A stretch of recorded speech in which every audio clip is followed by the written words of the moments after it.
Assalamualaikum warahmatullahi wabarakatuh.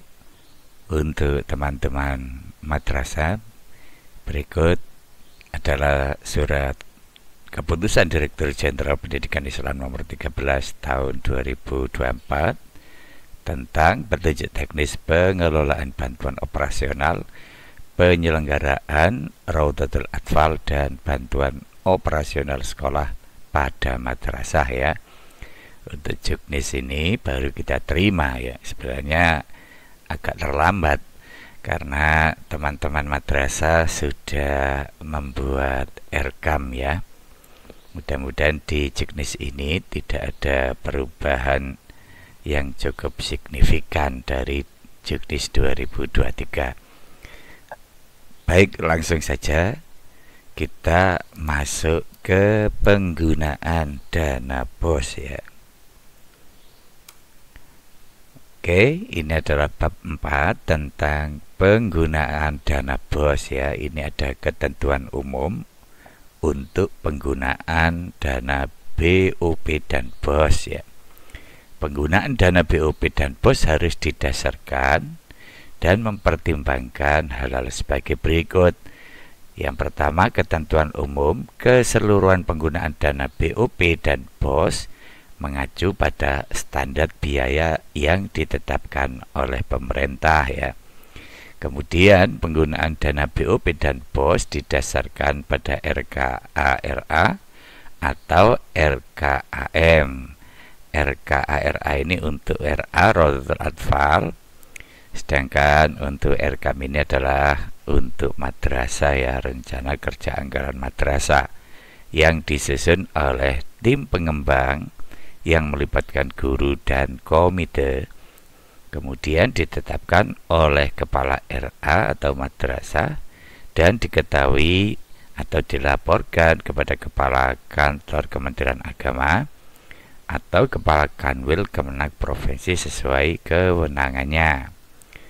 Kemudian penggunaan dana BOS dan BOP didasarkan pada skala prioritas kebutuhan RA dan madrasah ya, khususnya untuk membantu mempercepat pemenuhan standar nasional pendidikan. Untuk itu biasanya untuk madrasah di dalam menentukan kebutuhan kegiatan-kegiatan itu hasil dari evaluasi diri madrasah ya. Kemudian selanjutnya prioritas penggunaan dana BOP dan BOS untuk membantu pembiayaan kegiatan operasional RA dan madrasah. Bagi RA dan madrasah yang telah menerima dana bantuan lain, tidak diperkenankan menggunakan dana BOP dan BOS untuk peruntukan yang sama. Jadi kalau sudah dibiayai dari sumber dana lain, maka tidak boleh menggunakan sumber dana dari BOP dan BOS ya, supaya tidak terjadi double accounting ya. Kemudian sebaliknya, jika dana BOP dan BOS tidak mencukupi untuk pembelanjaan yang diperbolehkan, maka RA dan madrasah dapat mempertimbangkan sumber pendapatan lain yang diterima oleh madrasah, misalkan untuk dana komite dan lain sebagainya. RA dan madrasah yang telah menerima dana bersumber dari APBD tidak diperkenankan menggunakan dana BOP dan BOS untuk peruntukan yang sama ya, hampir sama seperti tadi ya. Setiap pembelanjaan yang menggunakan sumber dana lain selain BOP dan BOS itu tidak diperkenankan untuk menggunakan dana BOP dan BOS untuk kegiatan atau pembelanjaan yang sama ya. Sebaliknya, jika dana BOP dan BOS tidak mencukupi untuk pembelanjaan yang diperbolehkan, maka madrasah dapat menggunakan sumber pendapatan lain.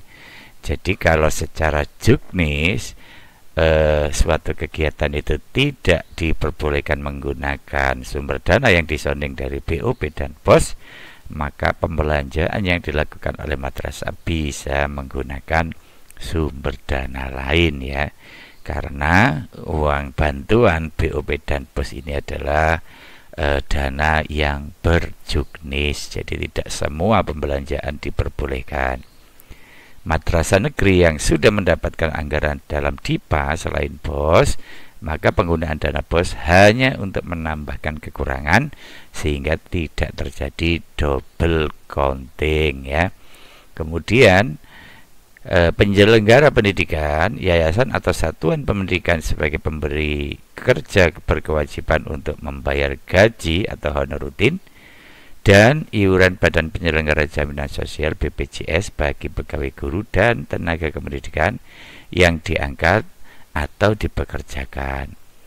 Dalam BOP atau BOS dapat digunakan untuk membantu pembiayaan gaji atau honor pegawai bukan ASN. Penggunaan dana BOP BOS untuk membiayai gaji honor rutin pegawai bukan ASN, guru dan tenaga kependidikan yang bukan ASN, beserta iuran BPJS Kesehatan atau ketenaga kerjaan yang melebihi 60% dari keseluruhan dana BOP atau BOS yang diterima oleh madrasah dalam 1 tahun wajib mendapatkan persetujuan dari Kepala Kantor Kementerian Agama Kabupaten Gresik. Jadi apabila ada madrasah yang ingin menggunakan pembiayaan gaji rutin, baik itu untuk guru maupun tenaga kependidikan yang melebihi 60%, itu sebenarnya diperkenankan asal mendapat persetujuan dari Kepala Kantor Kemenak Kabupaten Kota ya. Dalam menentukan besaran gaji honor rutin, madrasah mempertimbangkan satu, beban kerja ya. Jadi baik guru maupun tenaga kependidikan mempunyai beban kerja yang berbeda-beda. Ada yang jadi kepala madrasah, ada yang jadi guru merangkap pembina ekstra misalkan, atau yang jadi guru merangkap jadi bendahara atau operator dan lain sebagainya. Kemudian untuk jam mengajar pun tiap guru juga biasanya berbeda-beda ya. Semakin banyak beban kerja, tentu saja gaji yang diterima itu semakin besar ya. Selain dia sebagai tugas tambahan, misalkan jadi waka atau jadi wali kelas ya, tentu mempunyai beban kerja yang lebih kalau dibandingkan dengan guru yang tidak punya tugas tambahan ya. Kemudian upah minimum kabupaten kota atau UMK masing-masing daerah dapat diperhatikan hal-hal berikut. 1. Jika dana BOS mencukupi, dapat diberikan honor rutin senilai UMK setempat. Ini UMK tentu tiap kabupaten kota berbeda-beda ya. Ada yang misalkan 4.500.000 sampai 5 juta dan lain sebagainya. Kalau dana BOS itu cukup, tentu bisa membayar guru sesuai UMK ya. Akan tetapi jika dana BOS tidak mencukupi, honor rutin dapat diberikan 60% atau persentase tertentu dari UMK setempat ya.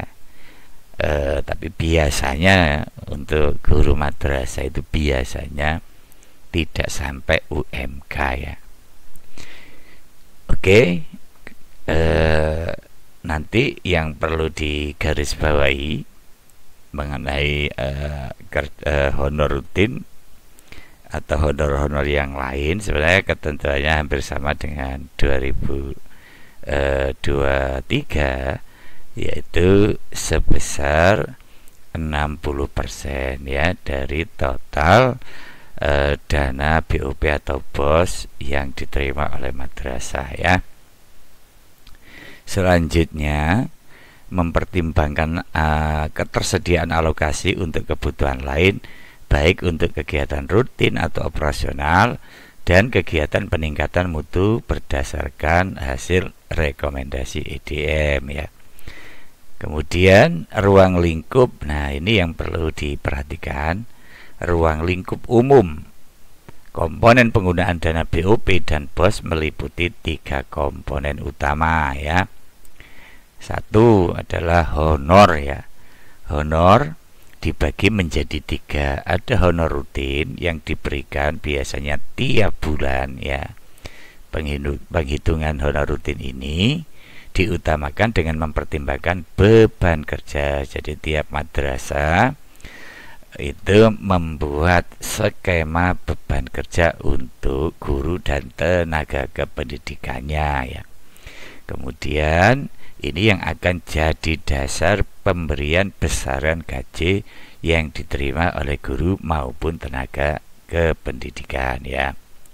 Jadi beban kerja yang diberikan kepada setiap guru dan tenaga kependidikan yaitu tugas utama dan tugas tambahan.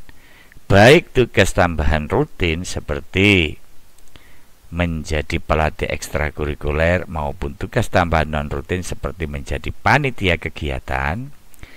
Salah satu beban tambahan yang perlu diperhatikan atau diperhitungkan sebagai beban kerja adalah menjadi pendamping pendidikan inklusi ya.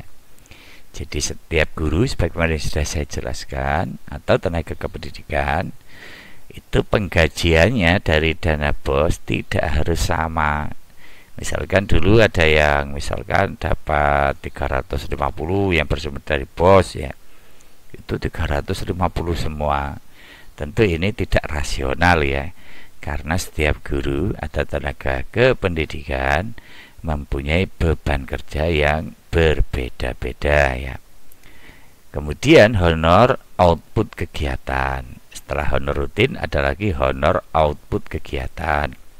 Diutamakan bagi sumber daya manusia yang berasal dari luar madrasah, misalkan pelatih ekstrakurikuler dari luar madrasah, pemateri kegiatan dari luar madrasah. Sedangkan ya bagi pemateri, misalkan pemateri itu yang berasal dari internal madrasah,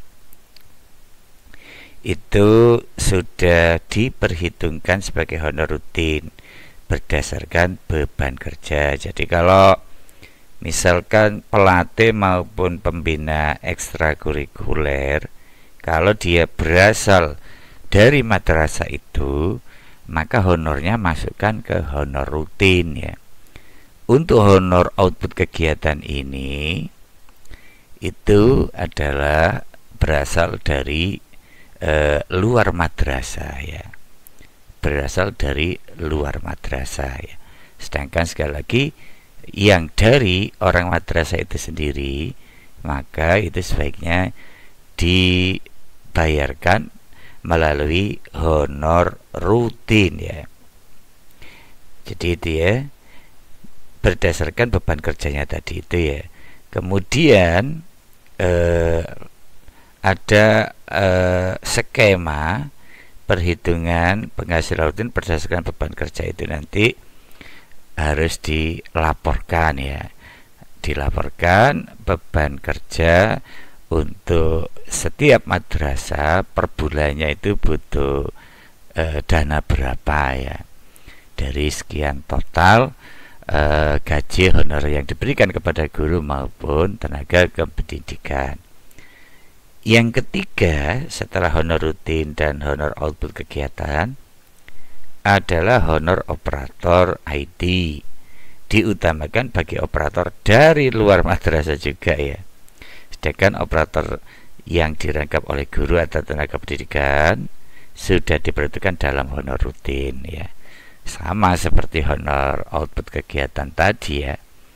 Kalau itu dari unsur internal madrasah, baik guru maupun tenaga kependidikan, pembayarannya dilewatkan di honor rutin. Sedangkan apabila tenaga yang orang bersangkutan itu dari luar madrasah, maka dia masuk ke honor operator IT ya. Kemudian ini sudah diperhitungkan honor rutin kalau internal madrasah berdasarkan pekerja, standar biaya tidak ada di SBM tapi pekerjaannya ada ya. Ini untuk honor operator IT. Kemudian untuk kegiatan yang dapat kegiatan dapat dibagi menjadi dua kriteria. Satu, rutin ya, kegiatan rutin dilakukan secara rutin, harian, bulanan maupun tahunan. Contoh, belanja keperluan sehari-hari sebagai bahan persediaan. Itu misalkan belanja untuk operasional ya.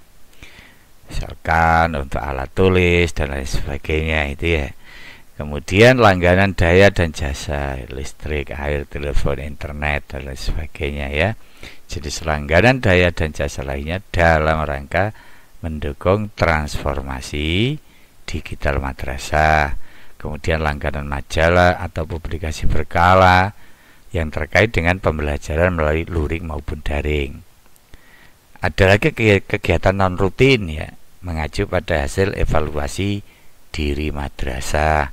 Non rutin, non fisik, kegiatan pembelajaran dan non pembelajaran, contoh biaya tambah daya listrik dan pasang baru, misalkan pasang baru listrik ya. Kemudian non rutin fisik, pemeliharaan fisik dan rehab ringan, dan pemberian alat absen berupa fingerprint serta kegiatan yang memuat pembelian fisik lainnya. Kemudian spesifikasi, volume, dan harga disesuaikan dengan kebutuhan, prioritas, dan kemampuan keuangan madrasah serta harga pasar setempat ya. Oke ya. Kemudian kita percepat dalam hal perbaikan atau pembuatan WC dan sarana prasarana sanitasi agar ditujukan bagi ketersediaan fasilitas WC dan sarana prasarana sanitasi bagi laki-laki dan perempuan serta siswa berkebutuhan khusus ya. Kemudian yang ketiga ada kegiatan khusus ya.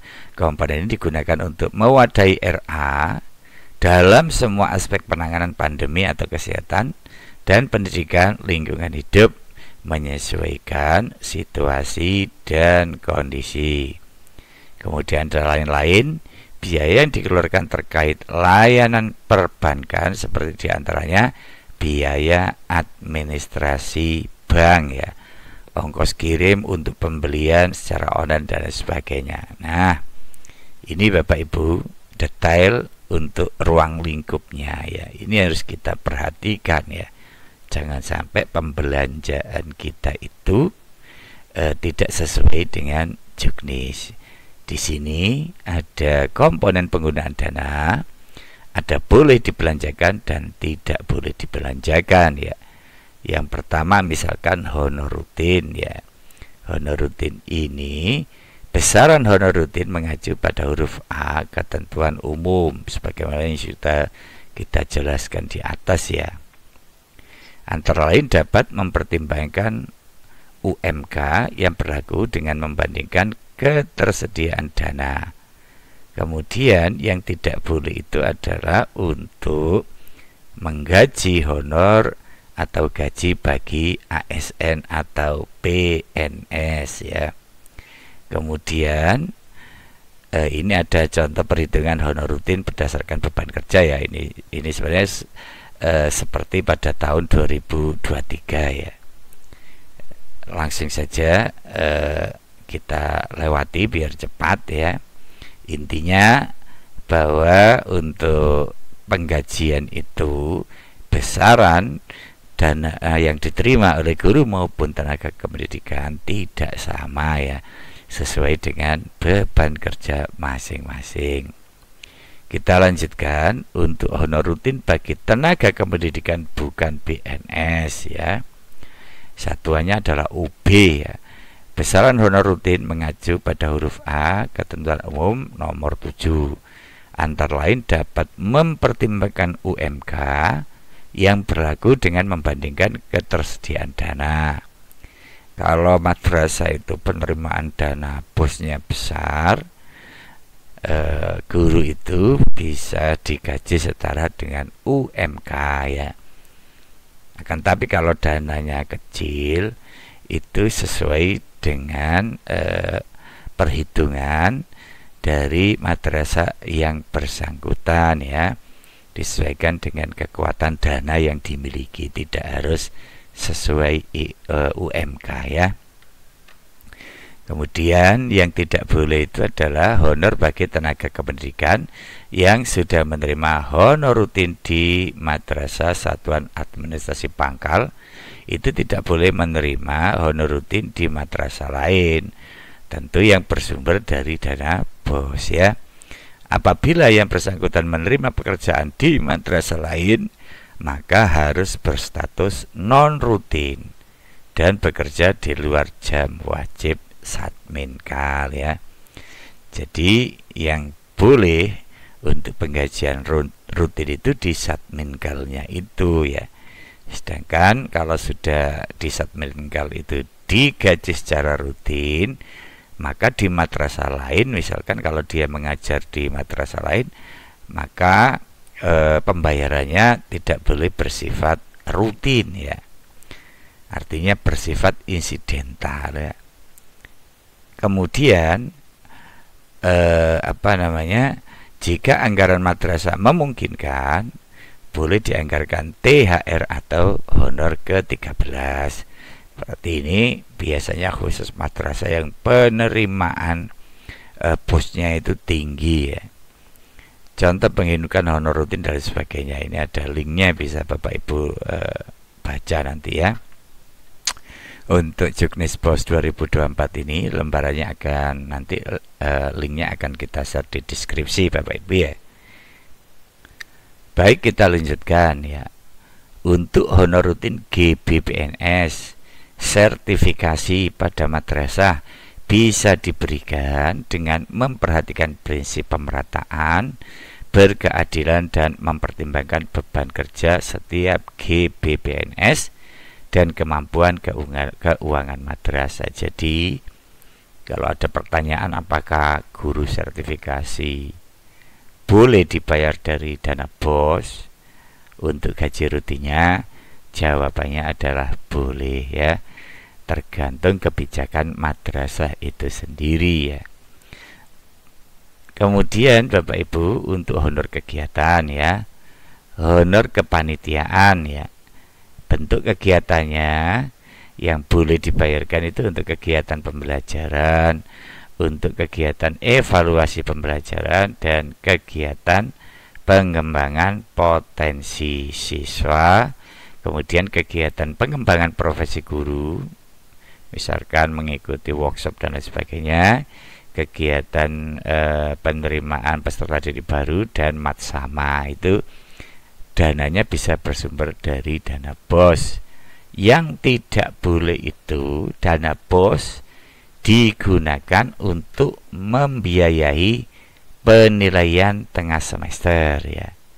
Penilaian harian ini tidak boleh dibiayai oleh dana BOS dengan asumsi dalam sebuah asesmen atau penilaian, baik itu harian maupun tengah semester, itu sudah menjadi tugas kewajiban guru ya. Jadi tidak boleh disonding atau didanai dari dana BOP atau dari dana BOS ya.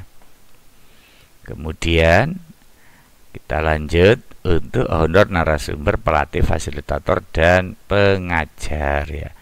Ketentuan dan besaran honor mengacu pada SBM. Untuk kegiatan yang boleh dibiayai dari dana BOP BOS, kegiatan pembelajaran, kegiatan pengembangan potensi siswa, kegiatan ekstrakurikuler, pengembangan profesi guru dan manajemen sekolah atau madrasah, kemudian kegiatan matsama ya. Yang tidak boleh itu digunakan narasumber dari dalam madrasah dan dalam Kementerian Agama. Jadi ini berlaku apabila narasumbernya itu berasal dari luar madrasah atau berasal dari luar Kementerian Agama, itu baru dikaji ya. Kalau itu dari orang madrasah itu sendiri atau dari ASN dalam naungan Kementerian Agama, maka tidak boleh dibayarkan dari dana BOS ya untuk honor narasumber. Honor lainnya misalkan bentuk kegiatan evaluasi pembelajaran, honor proktor, honor teknisi, honor pengawas ujian, honor penulis ijazah, honor penyusunan soal ujian. Ini bisa diambilkan dari dana BOS ya. Yang tidak boleh itu adalah untuk membiayai honor koreksi penilaian dan atau ujian ya. Karena asumsinya mengoreksi asesmen atau penilaian itu sudah merupakan tugas pokoknya guru ya. Kemudian tidak boleh honor penyusunan soal penilaian seperti PAS, PAT, PTS, atau soal-soal evaluasi penilaian harian. Itu juga tidak boleh dibiayai dari dana BOS ya. Pemberian honor-honor tersebut di atas juga harus mengacu ke aturan terbaru terkait pelaksanaan dan kepanitiaan ujian dan asesmen yang dilaksanakan oleh madrasah ya Bapak Ibu ya. Baik, kita lanjutkan. Selanjutnya adalah honor operator ya. Dapat dibayarkan dengan dua skema.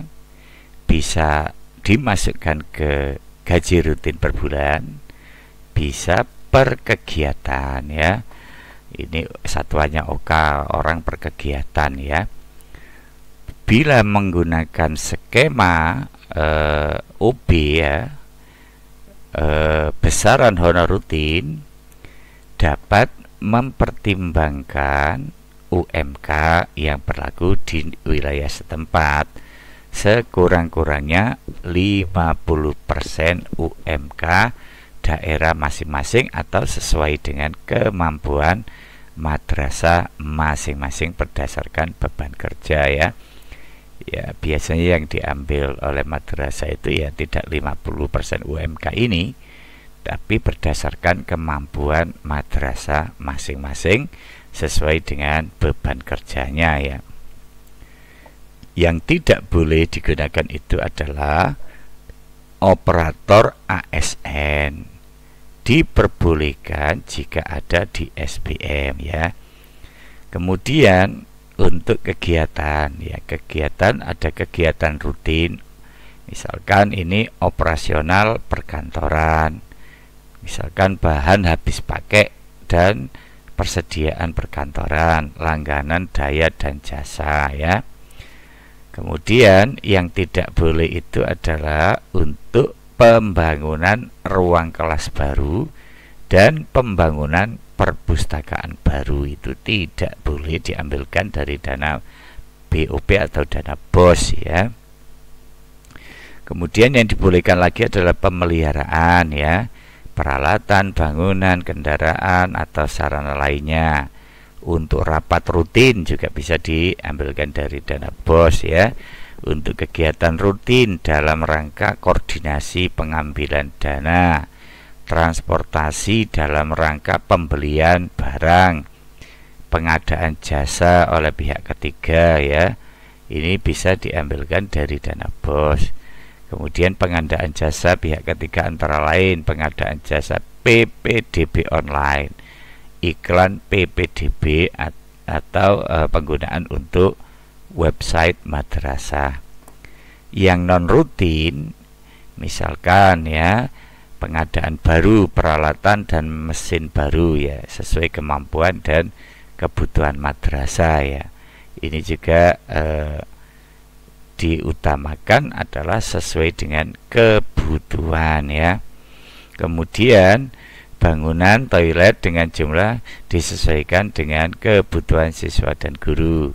Kemudian buku khusus untuk agama dan keagamaan yang sudah dinilai oleh Puslitbang, Lektur Khazanah Keagamaan dan Manajemen Organisasi, Badan Litbang dan Diklat Kementerian Agama RI. Jadi kalau untuk pembelian buku agama dan keagamaan itu harus sudah ada penilaian buku itu dari beberapa lembaga yang kita sebutkan tadi ya.